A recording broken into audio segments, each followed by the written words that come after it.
मेरे पापा रोज रात को चोरी छुपे 2 घंटे के लिए गैरेज में जाते थे। एक दिन मैंने उनका पीछा किया और वहां जाकर देखा तो गैरेज के चारों तरफ खून ही खून था। मैं अभी नींद में ही थी और मेरे कानों में जोर से आवाज़ आई, कुकर की सीटी की। मेरे पापा मेरे रूम में आए और मेरे ऊपर से बेडशीट हटाया और बोले, बेटा जल्दी से उठ जाओ, 6 बज चुके हैं, नहीं तो हम स्कूल के लिए लेट हो जाएंगे। मैं उठकर नहाने के लिए चली गई और मेरे पापा नाश्ता बनाने के लिए किचन की तरफ दौड़े। उसके बाद मैं नहा धोकर तैयार हो गई। पापा ने मेरी चोटी बनाई और मुझे दूध पीने के लिए दे दिया, क्योंकि सुबह सुबह मुझसे कुछ खाया नहीं जाता था। पापा ने मेरा टिफ़िन पैक किया और मेरे बैग में डालकर मुझे स्कूल छोड़कर आ गए। मेरा नाम परी है, मेरी उम्र 12 साल की है और मैं 6th स्टैंडर्ड में पढ़ती हूँ। मेरी मम्मी नहीं है। जब मैं 5 साल की थी तब मेरी मम्मी की किसी बीमारी में मृत्यु हो गई थी। पापा ने मम्मी का बहुत इलाज करवाया, यहाँ तक कि अपनी पूरी पूंजी लगा दी, लेकिन मम्मी को बचा नहीं पाए। पापा ही मेरा ख्याल रखते हैं। पापा ने मेरी परवरिश में कोई कमी नहीं छोड़ी। मम्मी और पापा दोनों का प्यार देते हैं। मम्मी के जाने के बाद ले देकर हमारे पास बस पुश्ताना घर था। इस घर को मेरे दादाजी ने बनवाया था। दादाजी एक सरकारी जॉब करते थे। पापा की कोई अच्छी जॉब नहीं थी, एक छोटी मोटी जॉब करते थे, क्योंकि पापा को हकलाने की बीमारी थी।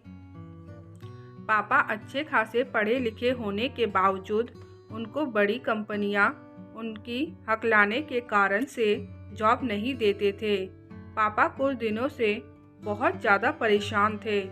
मैंने पापा से पूछा, पापा क्या बात है? पापा ने बोला, कोई बात नहीं बेटा, और बात को पलट दिया।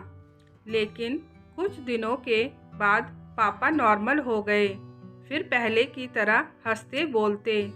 कुछ दिनों से पापा मुझे रात को सुला के 2-3 घंटे के लिए कहीं चले जाते थे।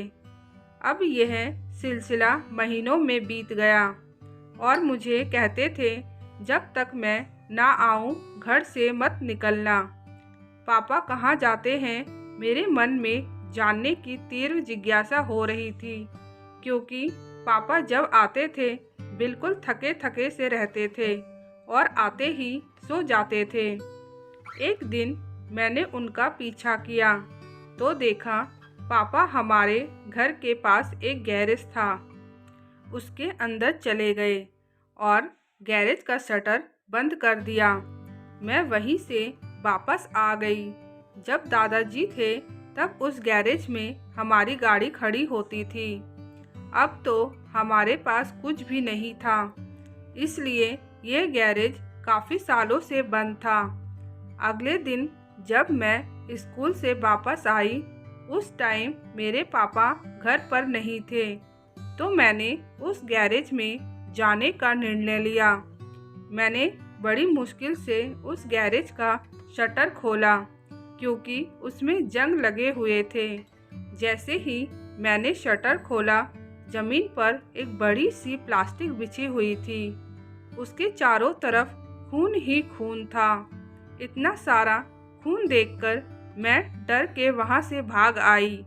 मुझे अपने पापा से डर लगने लग गया कि पता नहीं पापा यहाँ पर क्या करते हैं, इतना सारा खून है।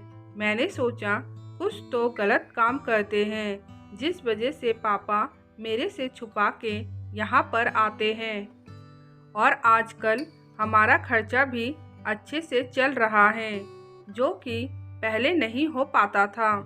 मेरे दिमाग में अजीब अजीब ख्याल आ रहे थे। कुछ दिन और बीतने के बाद मेरा डर जब थोड़ा कम हुआ तो मैंने सोचा आज पापा से ज़रूर पूछूंगी। आज रात को पापा जैसे ही जाने लगे, मैंने उनका हाथ पकड़ लिया और उनसे पूछा, पापा आप रोज़ रोज़ कहाँ जाते हो? आजकल ऐसा क्या काम कर रहे हो कि हमारे घर में पैसों की दिक्कत नहीं हो रही है? तो मेरे पापा ने कहा, बेटा मैं तुम्हें नहीं बता सकता, बस इतना जान लो, घर के खर्च चलाने के लिए मुझे जाना ही होगा।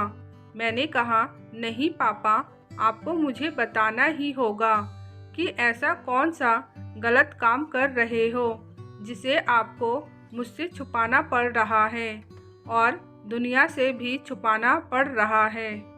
आज मुझे बताना ही होगा।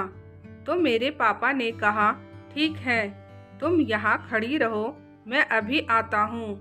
मेरे पापा स्कूटी लेकर चले गए और तकरीबन 10 मिनट बाद वहाँ से आए और उनके पास एक बड़ा सा बॉक्स था। उन्होंने मुझे उस बॉक्स को खोलकर दिखाया तो उस बॉक्स के अंदर बहुत सारी मुर्गियाँ थीं। अब मेरे पापा ने बताया कि मैं इन मुर्गियों को उस गैरेज में बैठकर काटता हूँ और सुबह के 5 बजे दुकान में जाकर दे देता हूँ, जिससे मुझे अच्छे खासे पैसे मिल जाते हैं। बेटा आजकल तुम्हारे स्कूल की फ़ीस बढ़ती चली जा रही है।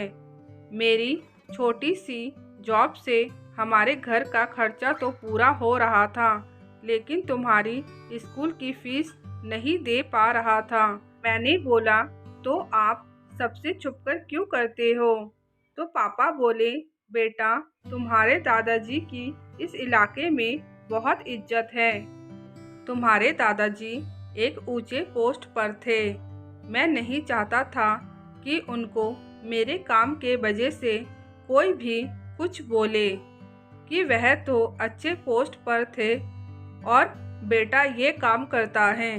मैं अच्छा खासा पढ़ा लिखा होने के बावजूद मेरे हकलाने की वजह से कहीं कोई अच्छी जॉब नहीं मिली।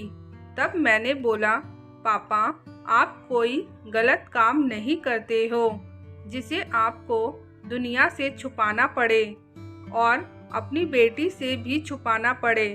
मेरे स्कूल में सिखाया जाता है, कोई भी काम छोटा या बड़ा नहीं होता है। पापा आप तो मेरे हीरो हो। जैसे ही मेरे पापा ने मेरे मुंह से ये शब्द सुना तो मुझे गोद में उठा लिया। मैं परी और ये थी मेरी कहानी। आप लोगों को मेरी कहानी कैसी लगी कमेंट करके ज़रूर बताइएगा।